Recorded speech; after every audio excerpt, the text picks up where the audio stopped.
Yamo bibi akwa about the Basmart Ghana update so we a news update for frokra ne de ba besom. Abusia enra na ye Kennedy akompre kwa Agyapong ena Hopeson adoye echiremu a ade se empanifo ebo no ho po ekwan a na o mafa so epese o mode ne ba form se ne ebe ya abatuo ye omkom ewo presidential race onwini no mbe ma ne sika sem so ehwinhwan enei wasaso adru alankojo chirematen so epo a na ewo hodom a ochiremu a MPP4 efa adwen se omobeye ede atia alankojo chirematen na abatuo ye omkom yi no wonwini se ne ebe ya de obewini no obewini ewo northern region na ekame akoyese aboa sabio achemfo no wose kwan bi a omahyeha ato ho a omopese omotena oman Ghana so forever na abusia enanso so obie mu ko nanim ema eslewo wusu die nso so eba beto odwa ekwan a eslewo wusu ebefa so edi media general mu ene radio gold mu na chese opposition media no ebefa kwan bi so a omo ho betete omo pa to the extent say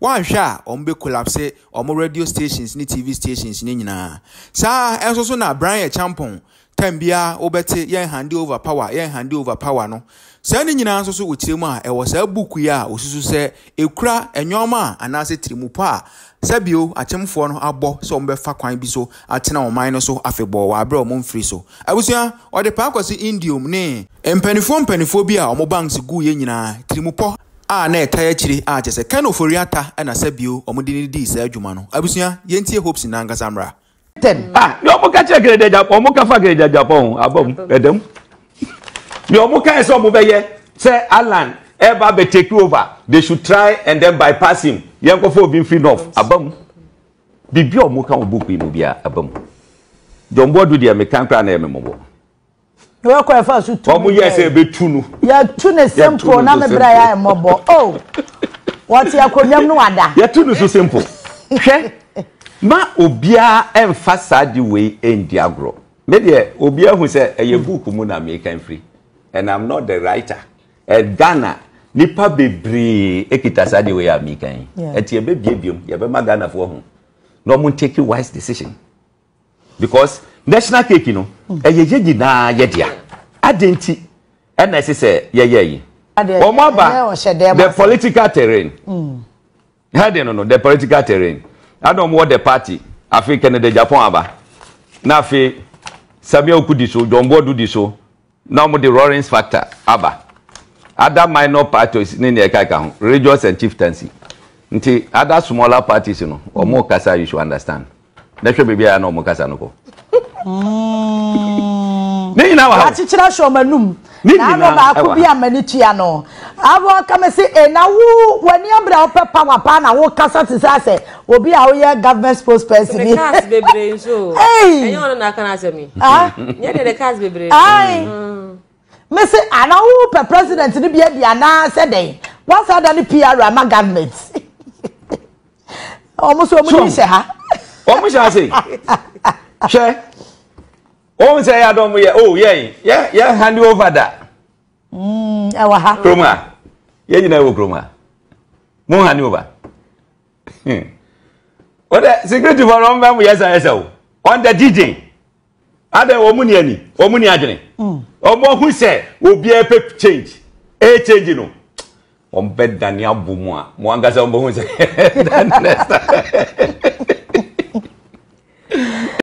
Adom Abodin, Brian Champon will be the key in this endeavor. Until no so hand over.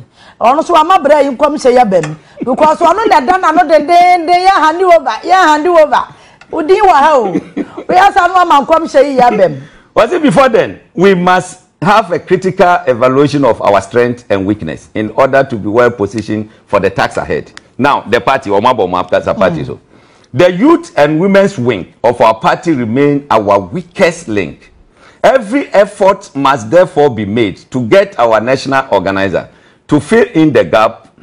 Same apply to getting Eslausu to assist the women's wing. Adiwe by 2019. 2020 elections. Eslausu ja Ablekuma West. No one nam Tolong, no one nam Bolga Central. No one babia. And then never has in. We should assist the women's wing. Eti, the writer, the great prophet of our time, said, a calculated plan. That's when you person a G2 say it's a fiction there. Now or the greatest you can say prophet in our time. As a CAT because of more they are doing the same thing. No more catch a grade Agyapong, Adom. Now, your projection, man, see Pepe say the answer. Eslausu on closure of opposition media.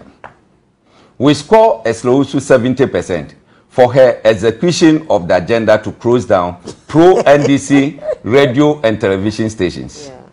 While we praise her for closing media entities such as Radio XYZ, Capital Radio, Munche FM, and many more, she scored some low marks in the implementation of the strategy. We expected her to leave Radio Gold from the list for obvious tactical reasons. She could have waived their debt like she has done for our friendly stations such as Ask FM in Kumasi. She could have been fired for the avoidable backlash in strategy, but for her long-standing role as Nane's protege. Hey, but I want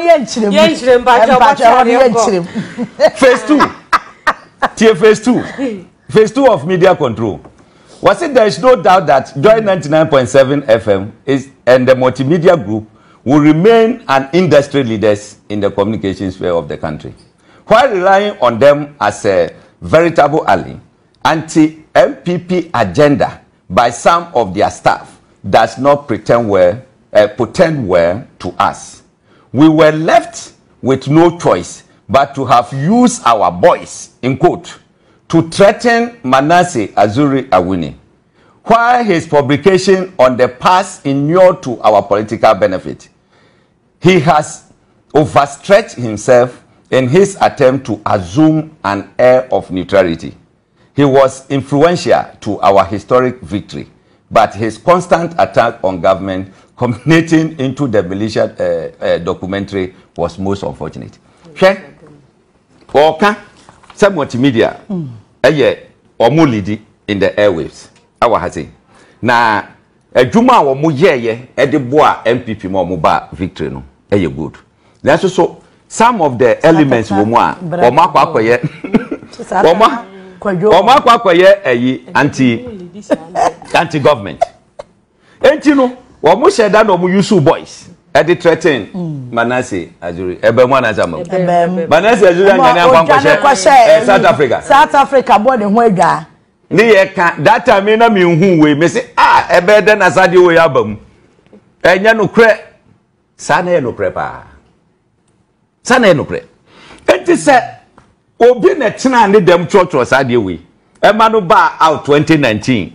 Na after 2020 election Samuel we nyina esisi a me say let us look for the person.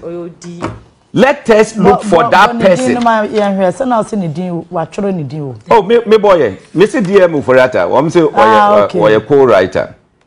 Or madam for minimum. Now, what hijacking of GBC. Now, the judiciary and governance in Ghana.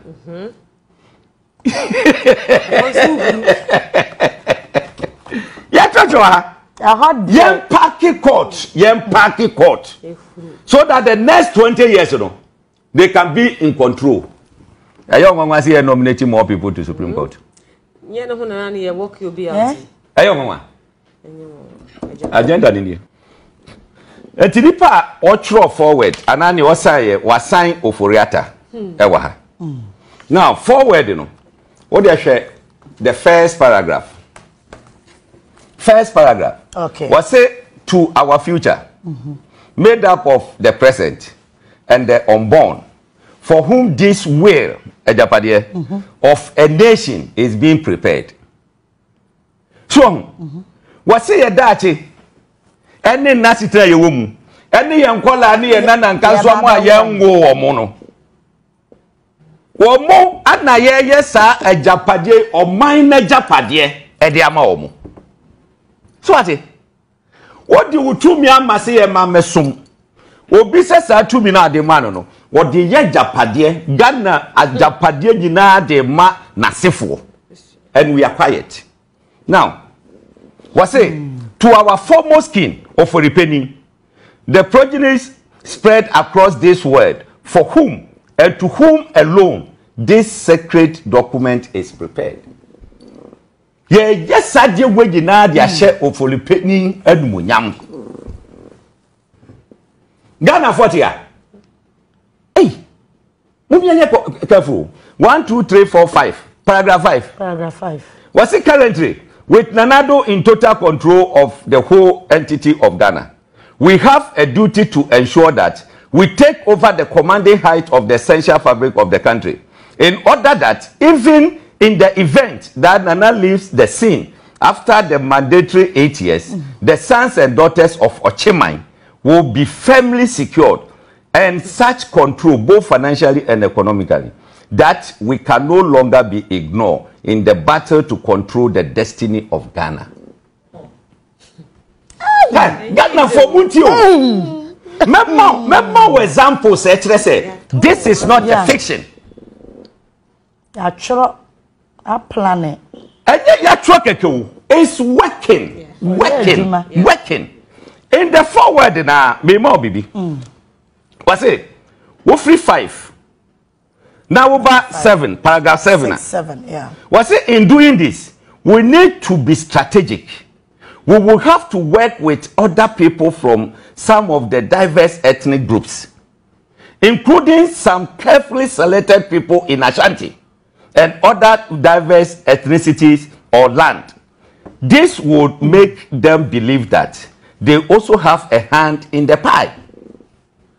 It will be obscure it will obscure any suspicion that the project is essentially an Oforupeni project. This point is crucial because with electoral politics, we have to have our eyes on the numbers in the electoral process. We cannot be blatant until we are completely secured in the endeavor. It is especially so because so far the Ashantis constitute the single most populous ethnic groups in the country. So, it is Ashanti for the young man, and I say, according to Agagan. T, paragraph 19 in your kind. T, paragraph 9. Was it although the Ashanti group within the current MPP is gearing itself to take over the party after the next tenure in 2024? It will be ideal if we could work to bypass them in 2024. Now, with hard work, we could work to pass the mantle over to non-Akan person, preferably from the north, under whose presidency we could secure the maturity of our takeover projects. Where a prophecy I see.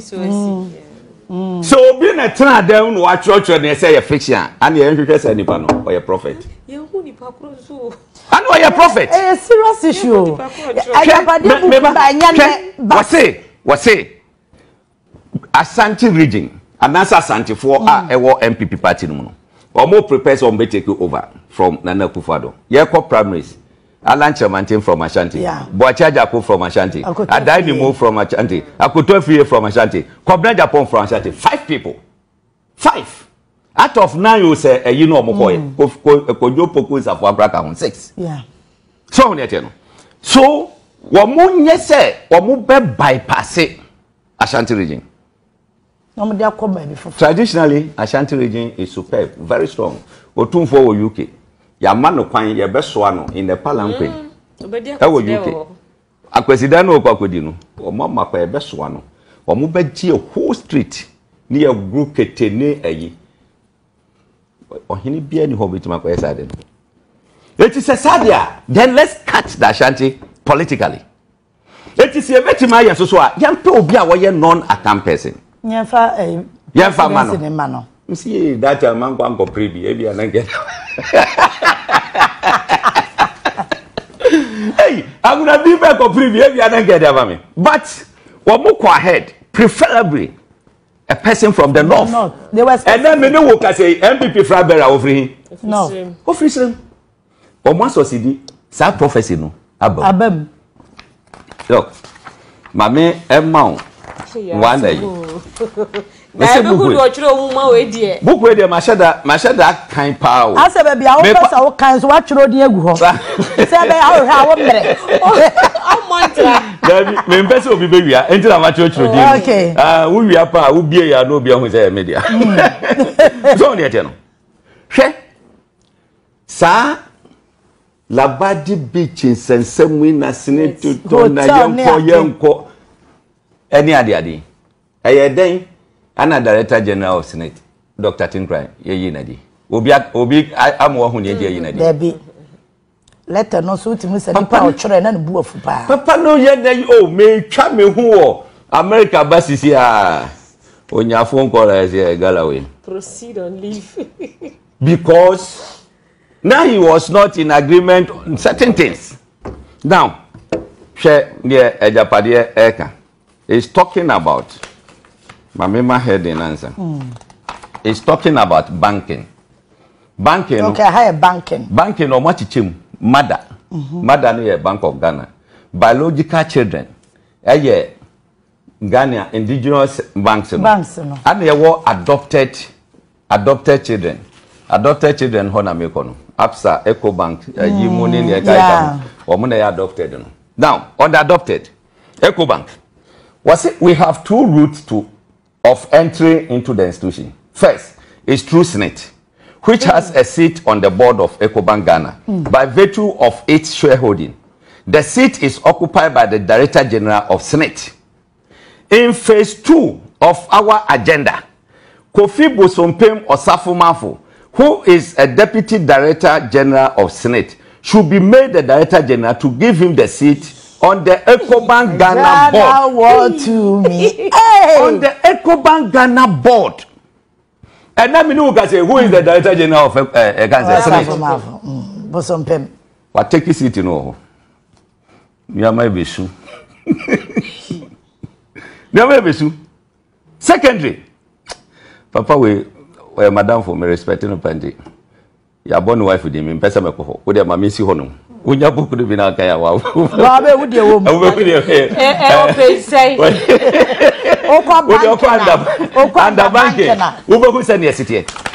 It's yet honum. Ama a bushia Kobako. Ghana Agyapadie na.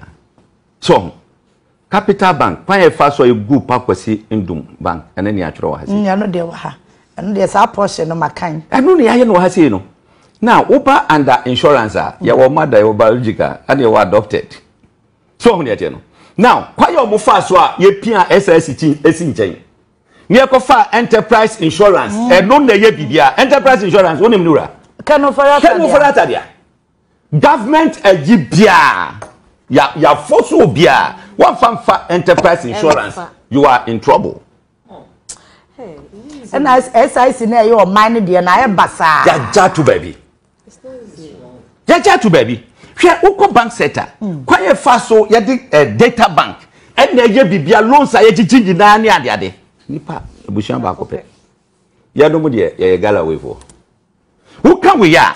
Obi TMP mbeso no agina e ba be defend this rot. Now what you want na wo bre. Yes say to our future, present and unborn. To a more year, I didn't say, by your mamma, or young woman, pono, or mummy, what can you in area? Or partner will say, Ghana has said, this tribe is going to be the movers and shakers of Ghana. And indeed, it is a bibiba poswa. Or mono casape, and no be a bit order from above. Oh, Pesicadia, Bibia, a hona obeko, any ande. And we are here, we are quiet. Ubenya will be no babetina, no defend it. Ish. I will not. Now, my name, my Timia Boka, my I will not. Yeah. Now you're pretty carry forward. You're more Ghana family ni papa. Aye, you na idea. Ye na idea. Shut up, dear Bagosindu. Get on here, no. I try to order that. Get out to Nidin, you know. Ah, it. Me pasa be kind the honum no. Because of Sadi Wenti. So, okay. Because of that, and to person me kind. Come across me, Babo. Mami sama example. What if you na say a fictional? Then that writer we need to look for him. Now on professor on this country. Hey, minim ya edin we mabo body natural. The writer no mabo ni do Madam Fopa. Ah, do you try Agyapadie book no? Madam Fopa, we dey mabo ni natural. As we are moving on. Mabo ni natural. One dey aboni din, one dey co-writers ni ade ade. One mo edin nwom bia hyehyehye omo nza.